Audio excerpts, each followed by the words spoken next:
Your future is now. How can we make ourselves and our businesses future-proof? That's what I, Greet Bunners, ask my guests. Enjoy! All right, so I'm so happy to be here tonight for our webinar / podcast. Your Future is Now. A little bit of background information. The Your Future is Now webinar podcast series has started. I started it a couple of months ago. Well, it's almost, I think it's a year ago that I started it with the aim to have a look at the future. What will the future bring us? It was in the midst of Corona times, and I was thinking, oh my God, what will be the effect for us entrepreneurs, leaders, for us in a society? How will the future look like after Corona? And yeah, one thing led to another. So I said, instead of figuring it all out by myself, why not organize these webinars / podcasts in order to interview a guest, to have an interesting conversation with the people and to ask their opinions. So this is the aim of our webinar. What will the future look like? We're not Madame Soleil, nor is my guest, I think, but I really want to know, okay, what has she got to tell us, say to us about the future for us entrepreneurs and for the leaders. All right, so that's a little bit of background for people who do not know me. I'm Greet Bunners. I'm not your typical business coach, which means that I am a business coach in the sense that I'm gonna help you grow as a person, grow with your business, but I'm not doing it in the way that a lot of other business coaches do it. I've got my special approach. I've got a very intuitive approach, very personal approach, and that makes that the results are better and that it's more fun to work with my clients, and the clients love it. How great is that? So that's a little bit of background. Okay, now who is my guest today? My guest today, and I'm gonna say quickly hi, and then I'm gonna introduce. This is Katleen Penel. Hi, Katleen. So Katleen and I, we go back a long time. I think it's about 10 years that we've known each other. We were both working in human resources. I was looking for the perfect interim manager in human resources for a particular assignment in human resources. And then I asked Katleen, is this an assignment that would interest you? She said, yes. And that's how we first met 10 years ago. And we became kind of business colleagues and then friends. And we keep on seeing each other, meeting each other, and doing great business together. So how great is that? So that's a little bit of background. But yeah, I'm gonna ask Katleen herself to introduce herself. I think that is much more interesting than hearing me introduce Katleen. Katleen, welcome to this webinar series. Hello, good evening. Hi. Nice to meet you. Yeah. So, and I see that you have a very interesting background. Is that a real background? Yes, it's a real background. I'm actually on my terrace. I moved to Dubai at the end of December in full Corona. I moved to Dubai, and I actually live in downtown, right around the corner of Burj Khalifa. So I get inspired every day. We say I must see the Burj, and I have my cup of coffee in the morning, and in the evening I tend to come down to unwind of the day. How great is that? So yeah, I was first I thought, okay, it's maybe like a fake background, but it's the real stuff. It's the real stuff. Yeah. I literally live around the corner of the Burj Khalifa. Yeah. Well, and that brings me immediately to the first question, really. And I was somebody asked me that question, and maybe it was Hilde who's also present here today. Why did you decide all of a sudden, or maybe it was not all of a sudden, but I believe it was. Why did you decide all of a sudden to go to Dubai and live and work in Dubai? Yeah, as many people know, I am an international entrepreneur, and I was traveling a lot because I guide. One of the things I do is guiding chefs, Michelin star chefs, and I traveled a lot because of that. So I had to go to Mexico. I went to China. I passed by Dubai, and after a while, I got a little bit tired of massive traveling because you have to cross all these time zones. Sometimes I'm only for 72 hours in China, came back and then flew through to America. And I also got my chefs actually. I was getting it very difficult to invite chefs to Belgium, strangely enough. It was not hip enough. And I said, you know what, if I put myself like in the center of the world, and people say, oh, center of the world, I want to put myself on the center of the world, close to an international airport with great connections. I need to find something. And then I spoke to international lawyers about my plan. And I said, you need to find something, you need to help me, and we need to get this organized. So I started this actually a year ago, and the plan was to do it actually smooth, and it was to come in April to do the first things, and then move actually in August. I'm talking 2019, 2020, when we were starting everything up. But all of a sudden, we had end of March, we had Corona, everything got in lockdown, so I could not arrive to Dubai. But I have children, and the youngest, our daughter, needed to enter school here. So I did not have a lot of chance anymore because she's already 16 to move to Dubai. And then I done a real special procedure. And I said, when I have a gap, I'm gonna jump. And we literally took in the Christmas holiday, now in December, I took my suitcases together with my daughter and my husband. We rented an apartment here for a year and we just moved. We moved the 30th of December. She could go to school as from the 3rd of January, and that's why we're here now. So sudden, yay, nay, but the day we moved, it was certainly sudden because I didn't have a gap. If I would have had to wait another 6 months, my daughter could have not moved with me because she could not enter school anymore. Okay, so how great is that? And so for you now, so you've been living there now for a couple of months now. Do you really have the impression that Dubai is the center of the world? Yes, it's I call it the melting pot of many cultures. I have more than 200 cultures here living all together. There is a special vibe. It is the center of the world also through connections, and the airport here has so many connections, and it's also actually a hub. Many people are flying to Dubai, stay 1-2 days, then connect to go somewhere else. For me, it's really the center of the world. If I ask a chef, they can fly from anywhere, they come to here. It's the center of the world. And I find it's also it's actually the middle of between, the West and the East. You really feel that here as well. Mm-hmm.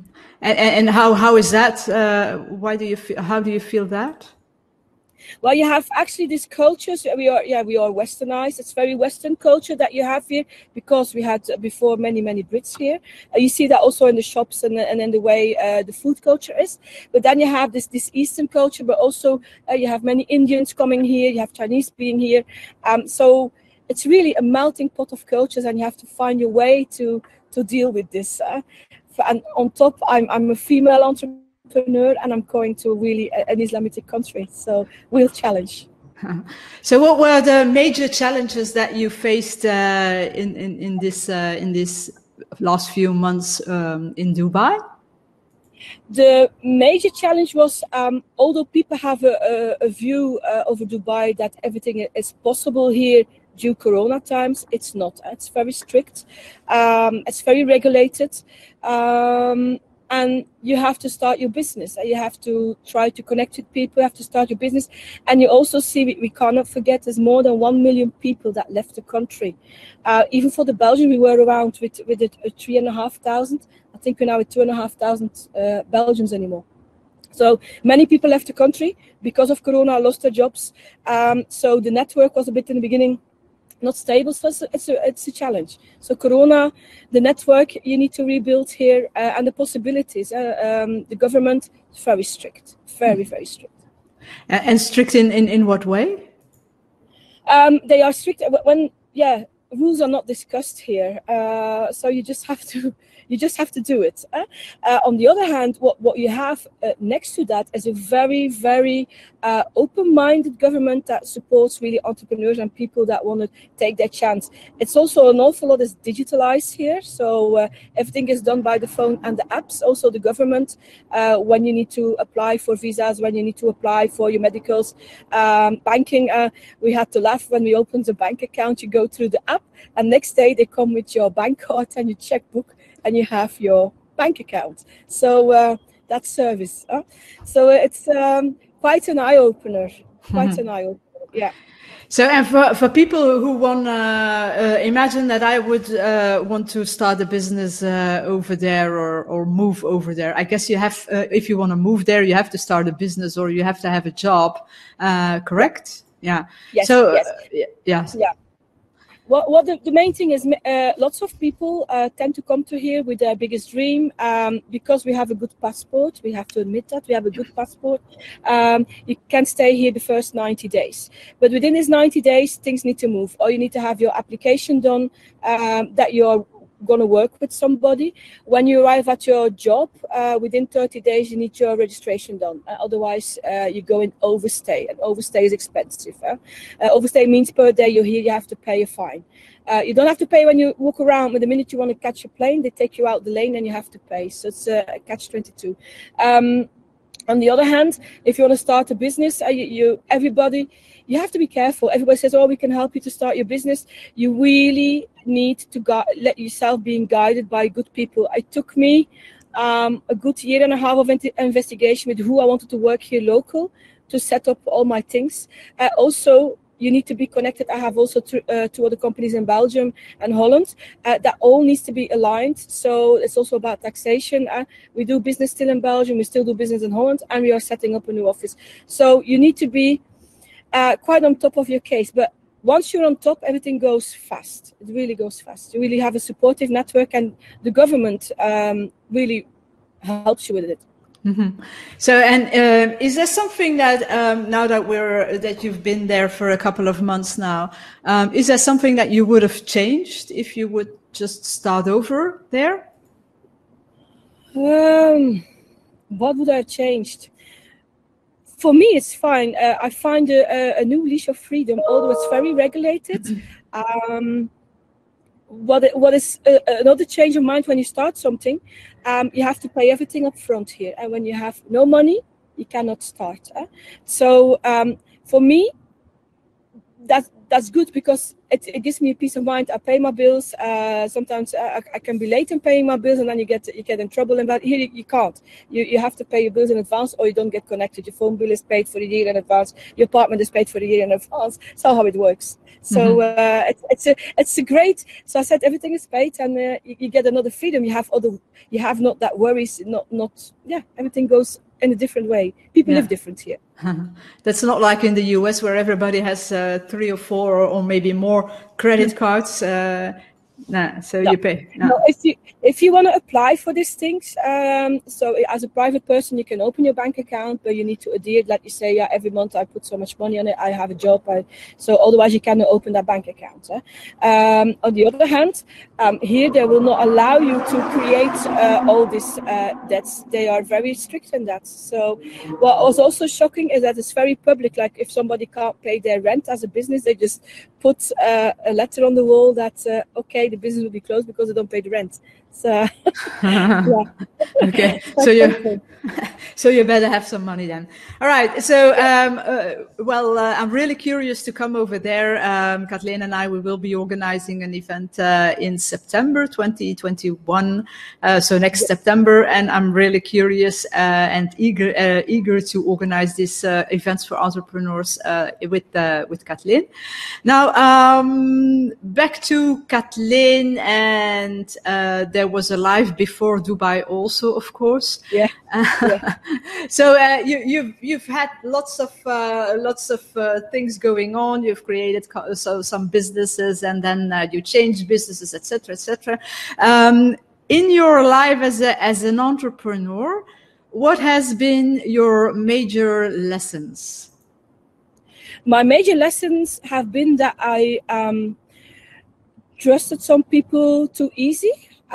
Because I'm a giver, I'm not a taker, and people took a lot of me, and I did not have the boundaries of that because I really been brought up to serve. It's in my DNA to serve, and no matter what, we serve. But I'm also a great connector, and I want people to be happy around me, and I can help them. But many people took advantage of that, and it's been my biggest downfall, and it created really some misery. So it's my biggest lesson in life. So what does that mean? Does that mean that you will not easily trust people anymore, or what specifically will you do in order to avoid those pitfalls?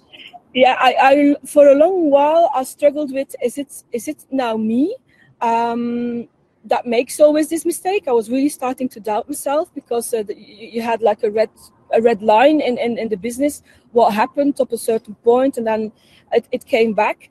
But I learned, I did read a lot. I have also coach, I've been mentoring also, and besides I speak a lot with investors that I see along to coach them. I had this discussion with somebody, and he said, you need to think about who has my money. And that was just a discussion about sales.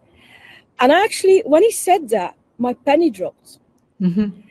I got approached by people that thought Katleen has my money. And once I understood how this behavior is of giving and taking, and what my position could be in any relationship, it made it clear for me. So now I really understand why people are coming, and I also can frankly say now, do you need something of me? Do I need to help you with something? But before I would never have said that. Before I would have gone in collapse and just go in it and jump in it, all through trust. But that is past, because I see the dots now. I'm really aware. Yeah. So am I understanding this correctly? So you say that previously people took advantage of you. Some people took advantage of you because they thought that you had the money and they wanted to use you to get the money or whatever. Is that what happened? Yeah, I can clearly say before, we had a consultancy company. My consultancy company grew very fast in HR. And I tend, for example, let's just say I have 10 consultants that go to different clients, and you have like a consultant that all of a sudden starts directly the contract, so I lose that marker up at that moment. Mm-hmm. I also had consultants that really made mistakes, or staff that makes mistakes and then trying to hide stuff, and you try to sort your things out and it doesn't work out. I also had people literally invoicing me through the nose, where I really knew that they have not done the service or the business to my clients. But at the end, you're finally responsible for what's going on in your company. And I truly can say that I was very successful, but it went too fast. I needed too many people around me, and I trusted the people. I didn't have it under control. I was too much focused on growing the business. But there's lots more of just growing the business. Mm-hmm. At the end, what matters is bottom line, and I lost that out of sight. Mm-hmm. All right. So okay. Today, when you meet people, business people who want to work with you, who want to have organize a collaboration or whatever, what do you do? How will you define? Okay, this one's trustworthy, and this one is just out to get me or to get my money or whatever. So, how do you do it? How do you do that? Yeah. First of all, many people know that I'm around wealthy people, famous people, and that's something that I now learned how to screen. If it's really because they have that expertise that they can bring to the table, because of course I have an ecosystem, like we call it. I strongly believe in ecosystems. You have your internal ecosystem, but I strongly believe in the ecosystem we're building out. But you need to build that out with the right people, the right partner, the right data, so you can grow. And you can grow fast or you can grow slow. But I have more. I also don't do it alone. My daughter is really looking over my shoulder. She does all the finances, all the contracts. So I approach mainly, I still get many people that approach me, but I have to say I'm in the position I can say I approach people, or I screen people long in advance that I can work with, that have the same values.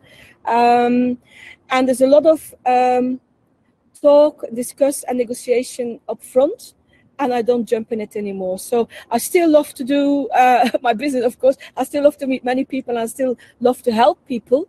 But it's not because I share contacts that I'm going to do business with these people. Where before I shared contacts, they could join me in the business, they could get contracts of me. That path is really, that door is closed. That is maybe it's going to come back, but because it's such a special niche we're in, it's a very close environment. I also feel very warm in my niche environment, in my family environment of hospitality. I actually gone back to my hospitality world, and it's a world I really understand. Yeah, it's I'm very aware, and yeah, it's screening people, talking to people, networking with people, and also see what they achieved already. Yeah. Okay. So a little bit more careful. Now you were talking about the ecosystems, and that's something that interests me also a lot, because I believe that is really the way we could organize ourselves in the future. But can you tell us a little bit more about that? How do you see that, and how do you approach the ecosystem?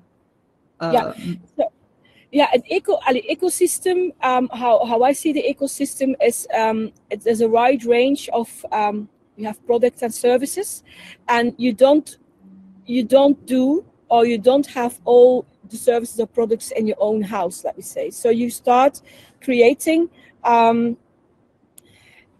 people, services with the same values, and we tend to be, with the Glory of Excellence, we tend to be the one-stop shop for the high-end hospitality. And you see now, after this 2.5 years of really working on this, that people get to know us for, we know we need to go to the network. We know if we share our network, we will get something out of the network. And the something out is not always money. It's valuated in success as a result of money, as a result of and in the beginning you have to invest a lot in your connections and trust, and make sure that you keep your quality. And the plan has really been written out. Other people did help me about this. The plan is written out how we see it, and we're looking for the partners along the way, and we screen a lot. But the ecosystem is certainly the biggest challenge for me in my ecosystem, is like the data layer, and that every connection we make can be connected with each other. Yeah. Okay. So, and that's what I believe in also. So instead of building these huge companies where they want to have everything in-house, the idea of the ecosystem is more like a collaboration. What we don't have in-house, we're going to find elsewhere, but we're going to work together in a close collaboration. It's not like a one-off, but it's close collaboration, so that we can give that the ultimate service to our end client, but using different partners. That's it. Yeah, absolutely. And for example, we work with different companies on different continents for certain things, but they also these different companies will also contact us for the different things. So it's really, we respect them for who they are, what they do. So in our network, we say, this is our preferred partner. That's why we do it. This data gets shared with each other. We get to know each other very well. Also, we share the same clients. We share the same passion. So you get to know really well how people work, and they really know how your client works. So it makes it unique, and you can give this excellence to this. What we try to do is giving this excellence, this service. Our client knows that they don't need to explain every time over and over again. They know my single point. For example, we have like Hendrik Dierendonk. He knows my single point of contact for everything that we need to do in the UAE is Katleen. He can ask me anything. Does not mean that I'm going to do everything, but I'm the one-stop shop for him, and I make sure that the people that I connect to him are all under our Glory of Excellence network. I can provide him the service he needs, so he can do what he needs to do to be here in the UAE. All right. So Hilden is asking, is it like a little bit like co-creation? It's a little bit like co-creation, but then a little bit more formal, right? It's more formal, but it's also it's not always co-creation, but you can have co-creation that comes out of it. For example, the academy is one of the things we tend to do. We are still developing it, but we have different partners that are also busy with it. And we said then, you know what, we have the same vision, but let us do for the academy different things. Like I'm an expert in HR and finance. I have other people that are experts in culinary excellence. Other ones are experts in service excellence. So let us get every niche together, so we don't have to create each an own platform of we have an academy of culinary excellence, or we have an academy of this. No, we create the academy of hospitality excellence with the different blocks in it. So another question that I have, is this way of working, is this how we should approach business in the future? Is that how you see the future for us entrepreneurs, businesses, etc.? I strongly do believe I've been already very agile for the last 10 years. If you would see my the journey in detail, you see I'm very agile. I strongly believe in companies that will not force themselves to get or create this agility that will be over and done with, because they can. You need to move fast to survive. And I'm very proud of the people in my niche network that they tend to do this, and that they. For example, you had all of a sudden these fantastic restaurants that nobody could go to, that they tend to, okay, we're going to work with dark kitchen, we're going to have one kitchen, and we have then 10 different restaurants that can go there, so we can save the cost and we can share the cost and this kind of things. We have this massive companies with all the buildings, all their assets will stand there and actually gain nothing. Now maybe in the beginning to sell some stuff and to fund what they have to do. But you need agile people, but also agile companies. Mm-hmm. And what does that mean for you, agile people? So that's one of the characteristics of the entrepreneur of the future. I always say people who are resilient and resourceful, and I think that agile is a little bit the same. Is that so?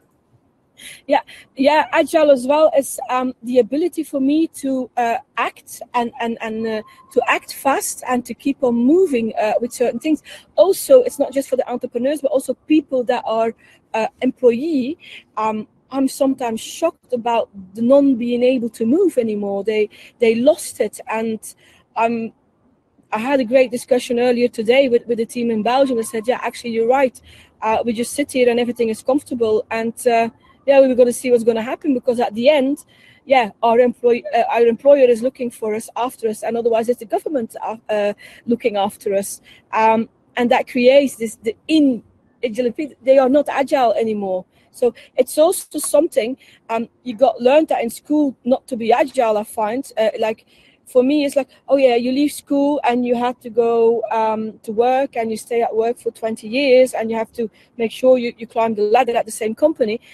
You still have many people that are reaching now this level of 40, 45, 50. I don't know what they're going to do. But I also see many people at this age that have this agility, and you see them really doing different things, but they're also happy in life. And I think you have to create, there's also a mindset. It's a mindset to be able to move and to be, to keep moving. Keep moving.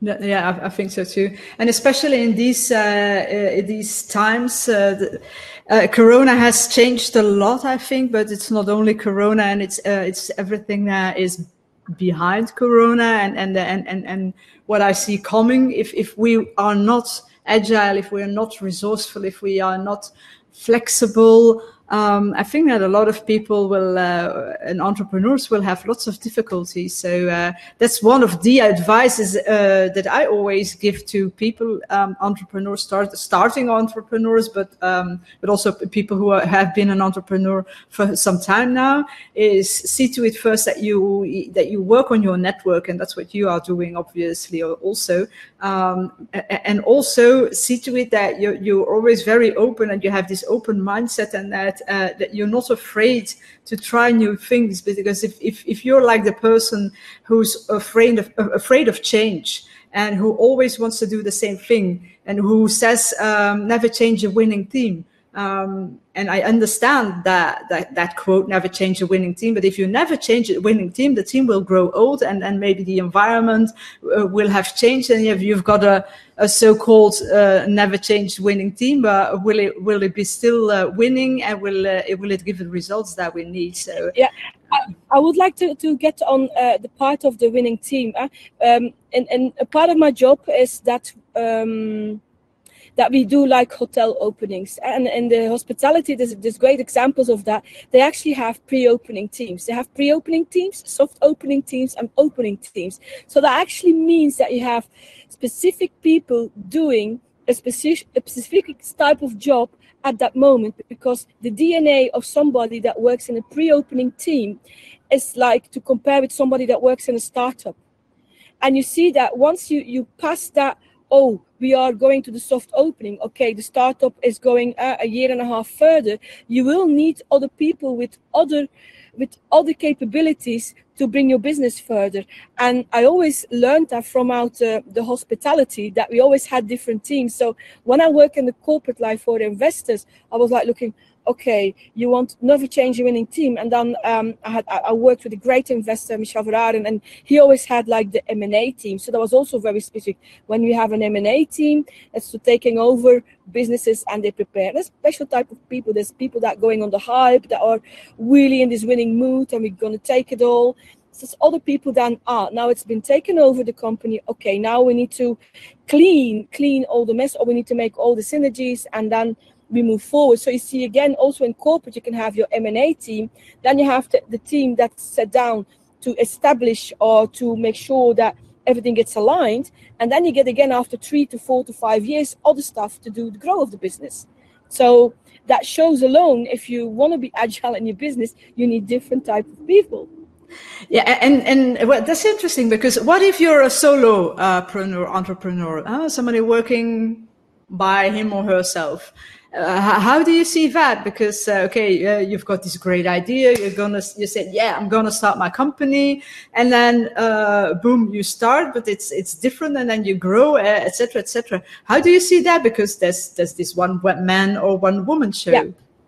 Yeah, well, I when I discuss like the one woman show, or the one man show, I always say it's about the journey, and then you have a journey that you go on, and this journey will have different tasks. And if I look at myself, I also been solo entrepreneur. I also had different business with staff.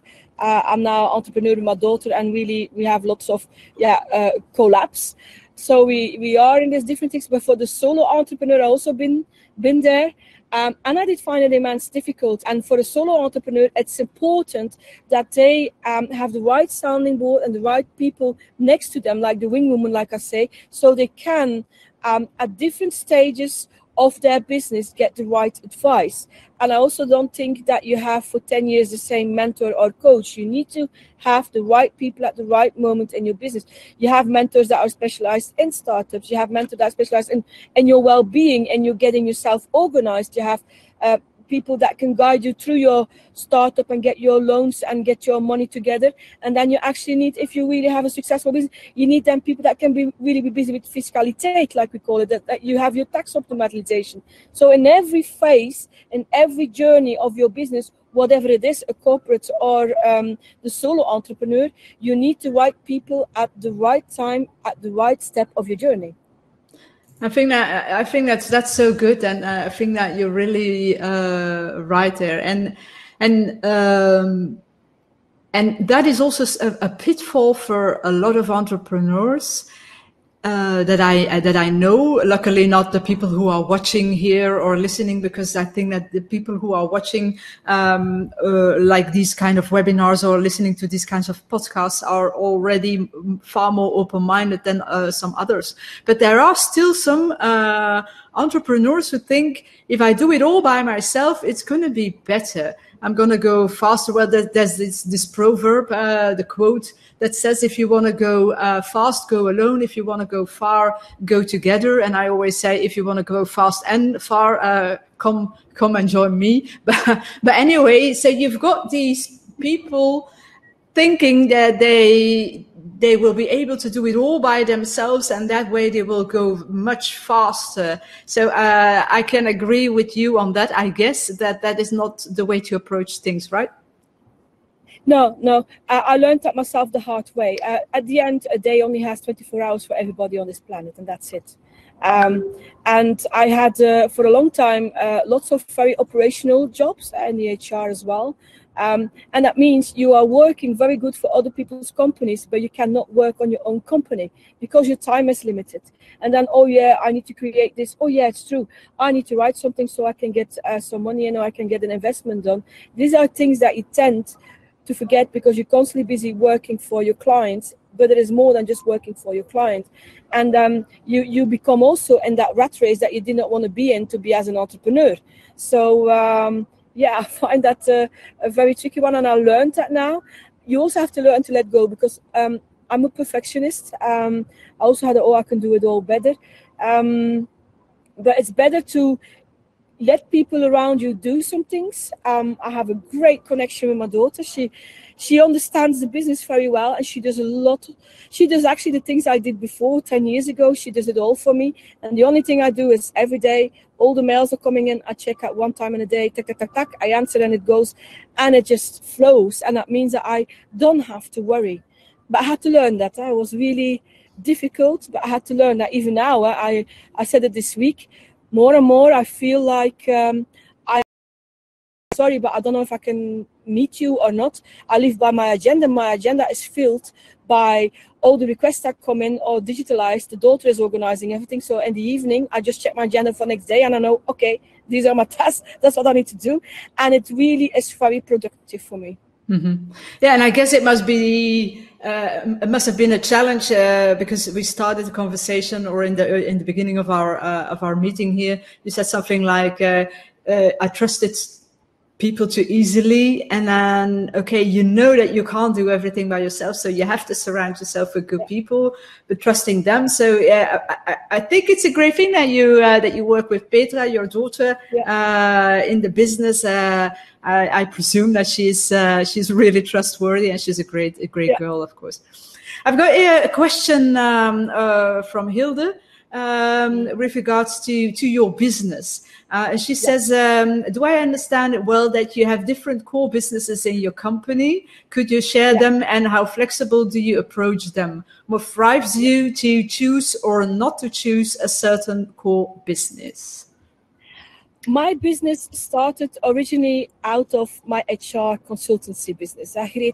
You bought me my first ever interim HR job, and that was, oh yes, we're going to do 3 months of this, and I ended up in a real journey that I'm still doing. I still work, and I still see Mr. Verharen and Michel Verharen, and it's been a great mentor as well. So I have a lot to thank to him. But yes, my business, because I'm a specialist in HR, people also tend me always to contact me for HR.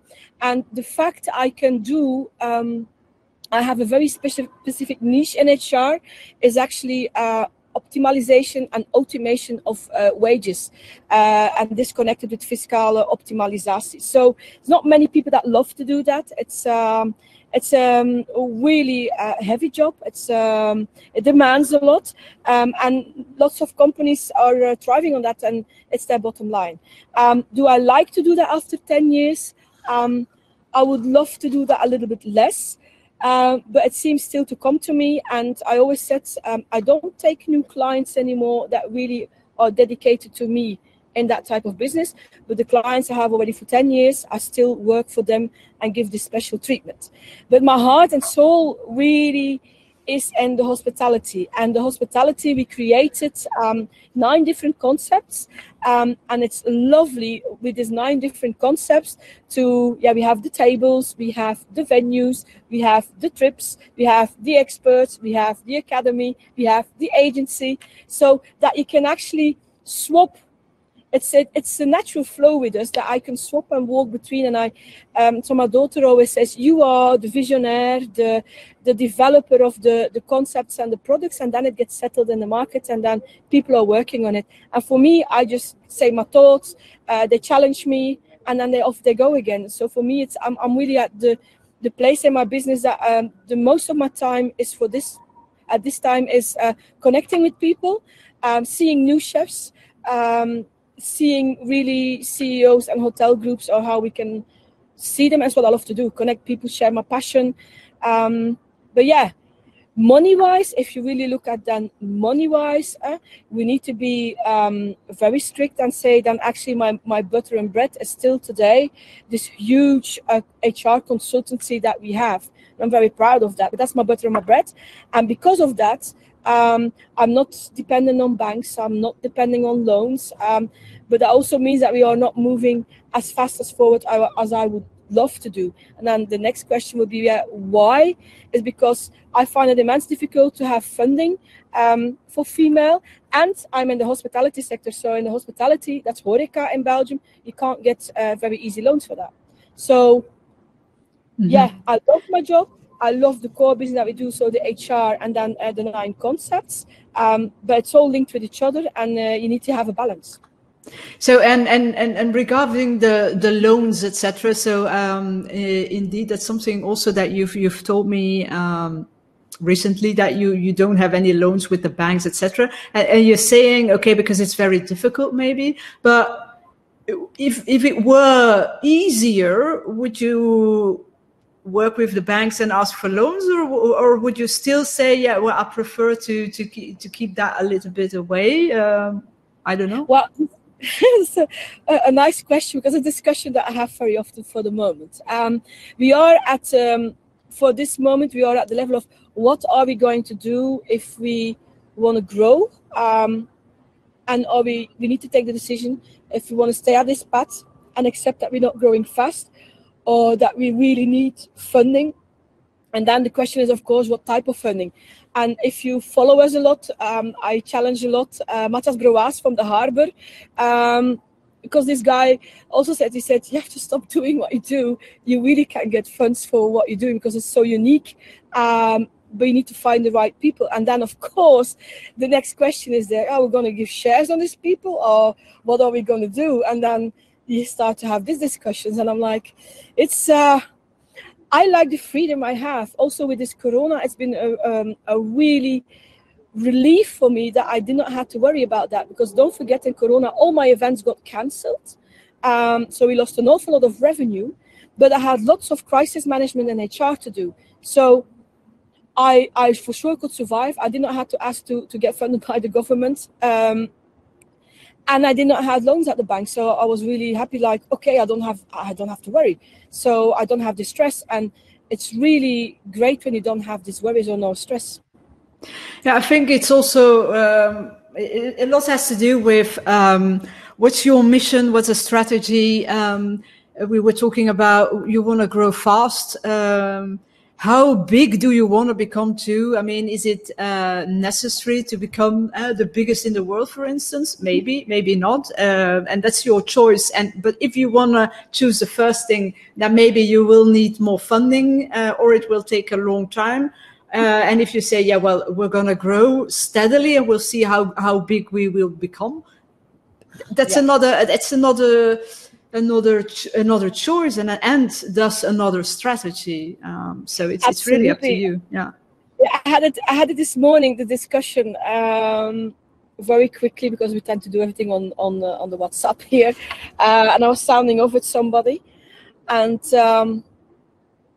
he said, you want to be the number one. You want to be the number one worldwide network for the high-end hospitality. So that's no doubt. That's what you want. Really? Yes, that's what we want. And we said that also, if you look at the strategy that we are busy with the tables, we want to do the tables and in Dubai and in New York and in San Francisco and in Singapore. So we know what we want. And I just think it's a bit, a little bit being scared of, are we at the, just knocking the door of this big adventure, or are we ready for the big adventure? And do we want to step in this big adventure? Because don't forget, okay, I'm nearly 47. My daughter is 27 in September. For her, she comes along the ride, and she asks some other questions, and she's very careful. But I have to respect that. So we have really this deep, intense conversations about and discussions about is what we're going to do. But I feel more and more confident, and I also have more knowledge about it because I've really been trained for 10 years by the best how you have to be funded and what you need to do. But I also seen the downfalls of that. So it's I'm still contemplating how and what, but I'm happy as it is now. Mm-hmm. But if I step on this, I really feel also these 6 months I've been here, it's really gonna notch up and it's going fast. And then you need to decide if you're gonna go on that fast track or if you're gonna put the brakes on for a bit. Mm-hmm. So that's I'm really curious what it will be. So I think that more to come, I guess. Yes. Okay, so I've got Hilden here again. I think it's very courageous to keep following your heart and soul. I think that is also very important. Listen to your heart. I mean, that's also something that we have not learned at school. And it's not something that business-like. It's not business-like to say, follow your heart and your guts. It's more business-like to say, okay, give me the numbers and let's have the analytics and the data, and then we're gonna make some decisions, right? So how do you feel about that? Yeah, it's funny people say that. I think I've been really on a fast track with figures and facts, and having to work a lot and put my heart aside. If you work for investment companies, you have to, for example, we take over in 2 to 3 years' time, so many companies, 15 companies, we have staff to 800. And all of a sudden they say, now we're going to optimize because it needs to be sold. We want to have return on investment. So therefore we need to get rid of 15% of the cost. You know, getting rid of 15% of the cost, if we sit in HR, what that means. Mm-hmm.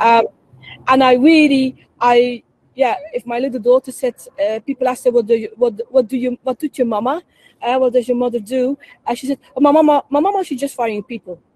That was what she heard. She just fires people. That's her job, and that's what she heard all the time. It's that time of the year again, and it's like she's busy with all this before Christmas and before the summer holidays is the times that we clean up, and that's a bad word to use, to clean up what we need to clean up in a company. And I've been in such a fast track for years, where I have to admit I lost a bit the ability to listen to my heart. Since I had a very bad accident, so I had the mirror in front of me, I started again to listen to, actually my brain and my heart got aligned again.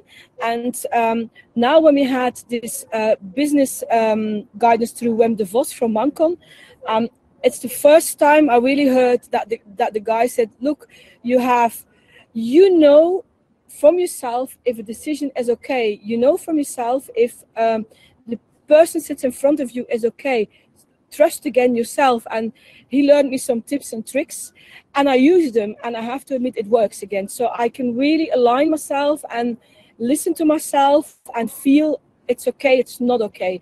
And of course I have my checkboard, my daughter's my checkboard, so we do this check, and then off we go again. But I've been there just analytically calculating. I've been there, done that. But now I really found faith again in listening to myself. Because at the end, I always worked with people. I always worked in the serving industry, and I feel people. So I feel it, but I needed to try to learn to listen again to my feelings. Uh-huh. Yeah, I think so too. I mean, it's something that, especially in the Western world, listen to your feelings. It's something that was not okay, really, but it's so important. It's what you were saying. If you make a decision, it's trusting that gut feeling again. I get a lot of business proposals too. People who want to work with me. Somehow I attract that, and it's something that's also something that I put out in the universe, because I said 2021 will be the year where I want to work with lots of people, and we'll see what's going to happen. Like, we're going to work together, or we are already working together. But I am really focusing on my feelings when I get a proposition, and I'm really gonna feel, is this right for me, or not. And maybe it's not right now, and maybe it will be in the future. But if it's not feeling right, then I'm going to say no. But it's really difficult, and maybe you've had that too. Your head says, yeah, I should do that. And somewhere your heart says, I like that person. And I want to please that person a little bit. But your gut says, no, not today. Do you have that experience, and how do you approach that? Yeah, I have that. I have that quite a lot still. So where before I would reach that gut feeling, I will never do that anymore. Because I know my gut feeling is right. It must be, I think it's because I find peace in my own body. I think I'm convinced it's all in balance now. After all these years, I think it's in balance. Yeah. That's good. That's good. Okay. Do we have another question? Well, we're talking about a little bit of the masculine and the feminine energy. I think it's good that you are the female. How do you say that? A role model, really, a female role model especially in Dubai, because that is, I guess, a pretty masculine world. Maybe I'm wrong, and I think it's wonderful that you and your daughter, two women, are being role models for all the young other female entrepreneurs, isn't it? Yeah, I said actually today, working with the daughter, I have many questions about that, because it's a different generation, they say then, and the youngsters, I call them the youngsters. I'm also guided with the young girls from 50 Coffees, and it's a different vibe. And I discussed that with people from my age, and they said, how can you work with these youngsters? And then I said, no, just let them do. They see it different. They create different things and they stand different in life, and it's so good to see that. I learned to let it go, but it also makes me grow, because there's things I can't do, and they are faster than me and all the social media, and they are busy with other things. They have other things of interest. They approach things different, and it makes it this combination of how my daughter is and who I am, and how she stands in life and how I stand in life. We had an article also that we write about it, that we spoke about it in Blovie. My daughter says blatantly, if she's on holiday, no to me. She says, you don't need to call me. My phone is switched off. I'm on the beach, and that's it. When I'm going on holiday, I always have my phone with me. I'm still texting. I'm still busy. I'm still connecting. I'm sitting on a bar. I'm talking to the barman, and I'm busy doing my business. Petra will blatantly not do that, and that's a choice. And in the beginning I thought, oh, but I respect this now, and she stands different in life, so that's fine. But when you speak then about female entrepreneurship, we mother-daughter, we are two strong females, we have a very outspoken meaning about the hospitality. In Belgium, we feel it's a very masculine world as well, and I do feel at this moment that we, as the glory of excellence, really have to fight. We have to fight that we know what we're busy with, and we have to prove ourselves a lot. Especially Peter has to prove herself a lot. Here, however, I thought I'm coming to a country where women. There's lots of discussion about women and women entrepreneurs, but what I've seen here is that they really have a huge respect for women when it comes down to business, being a role model. You really support it. On the other hand, I'm not blind for it. On the other hand, you have the culture. You have the culture of the Islam, and in the evening we have here already. We have here friends. We have here also Emirati friends. So people that learn as a culture, we're going also down to there. But when I'm going in the evening with my husband down to their house, I have to adapt. My husband is the boss. My husband walks in front of me. You see a lot of guys around you. So I'm already privileged that I'm going with all the guys, and I'm the only woman sitting there and can drink something with the guys and talk about it. But it's a culture, and you have to adapt. And my daughter said in the beginning, you as such a female entrepreneur, and how are you going to deal with this? And the strange thing is, as much as I'm on the barriers and shouting out in Belgium, I'm this woman and I've done this and I have business and I have my 3 children and I can organize it. I'm here focused on my business, but I tend to, in my private life, you have to mingle in this culture, and I tend not to have a problem with it. But it's an eye-opener. It's the beginning I was very confused. I was really confused that in the same day, you have these Emirati people you're doing business with in the day, and then in the evening you go to the private setting. It was like I was two person. And in the morning I was their diamond that helped them with everything, and in the evening I was the wife of Mr. Faulkner. And Mr. Faulkner, they speak first to him and then to me. It was like, what? So and the first 2 to 3 months I was really confused, and then I met a South African architect here, design architect, Lorica, and she's here already for 15 years, and I just openly started asking her the questions, because she also came on an occasion in the evening to me. She said, look at this, you will see, you experience this, and then I started to understand this, and once you understand it, I can go with it, and it's culture. It's culture, and I also have to admit, I discussed it a lot with my husband, because my husband got discriminated a lot in Belgium because he's strangely enough, we live in West Vlaanderen, Bachter de Kuppe. He has an accent. We have to admit it was the last 5 years not so fun for him. People really, also with the Brexit, you're going back on the boat to England, how people think. But here, and then you also have this Islam in Belgium, and we have to this. But when you sit here, you see it's so different. And for me, I'm very happy with that. Our daughter goes here to school. She goes to a private school, but she has also these cultures that we had Ramadan, and she also learned about the Ramadan, and she had to respect the Ramadan, and it creates a whole different cosmopolitan view on things. But I think it's also, in my webinar podcast series, I had 2 guests last year. One was Taha Riani, and the other one was Michelle Mees, and we talked about inclusion and diversity. But diversity is like, okay, we're separate, we're diverse, and inclusion is more like working together and using everybody's strength.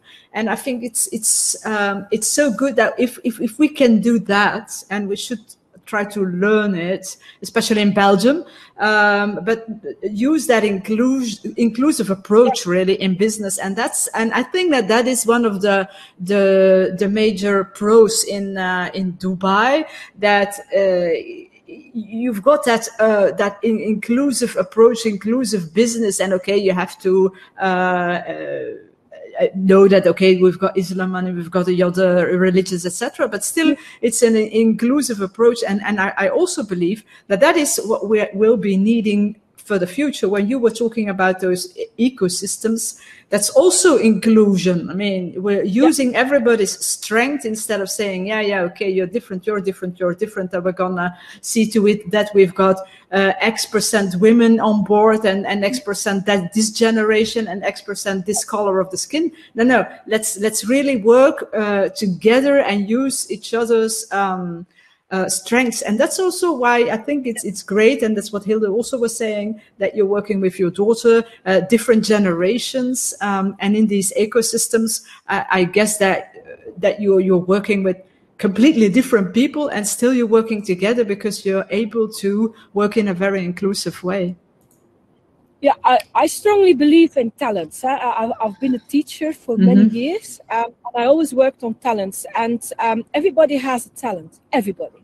But you just have to unlock the talent, and the people that can see through this can have actually great collaborations, can have really let people shine. And I also always say, the glory of excellence, we let people shine. And I find it so important. If you get this, every person has a talent, and with every talent you can do something. But you have to respect that every talent is different, and some talents are more needed than other talents, but it does not mean that you don't need to work together to have a fantastic talent pool. That's true. All right, so we're almost at the end of our inspiring conversation. Now, maybe one last question. what advice would you give to entrepreneurs here, the people who are listening or watching?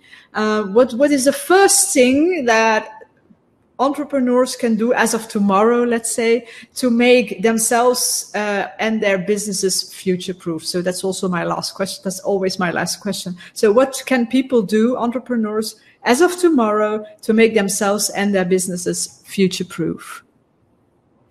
Broaden your horizon. Experience. Get inspired, and don't be scared. And trust yourself.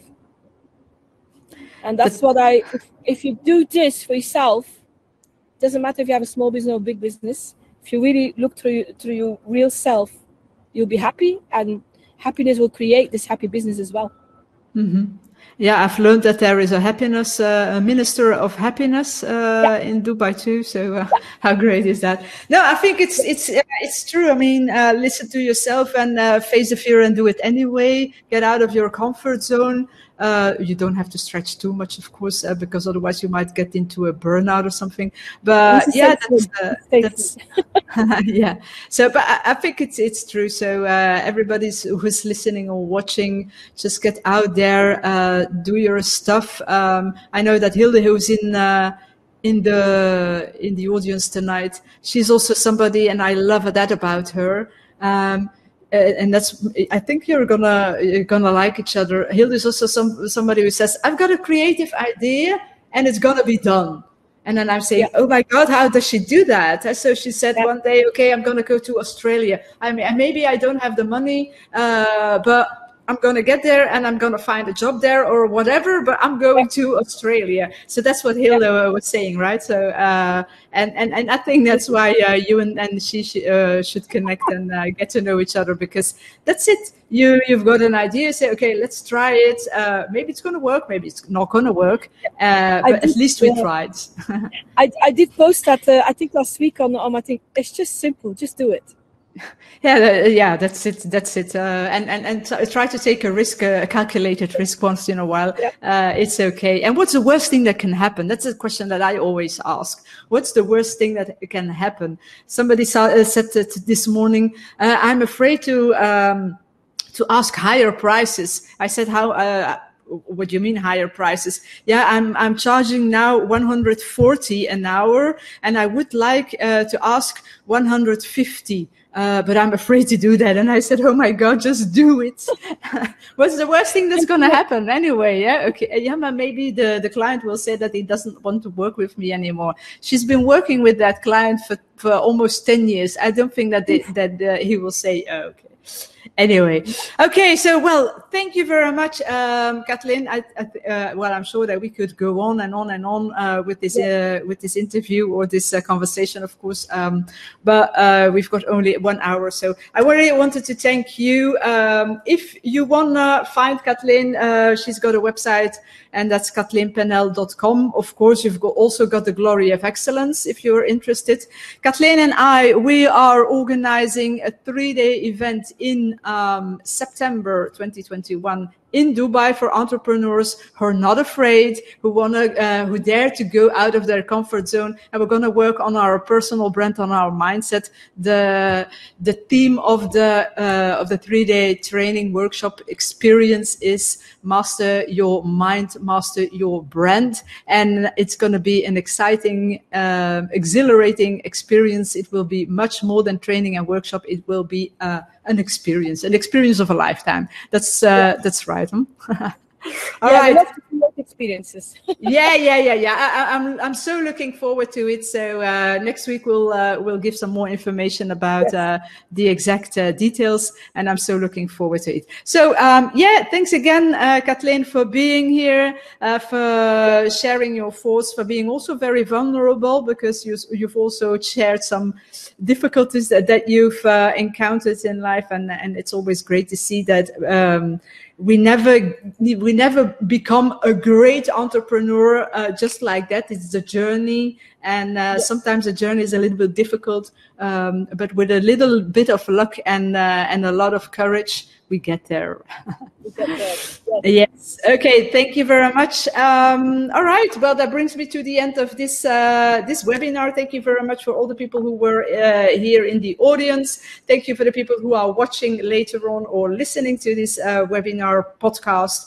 Thank you very much, and I hope to see you at the next event. Bye-bye. Thanks for joining us, and don't forget to go to my website gereedbunnens.be, where you can find loads of free stuff like videos, articles, audios, lots of fun stuff. Thank you. Bye-bye.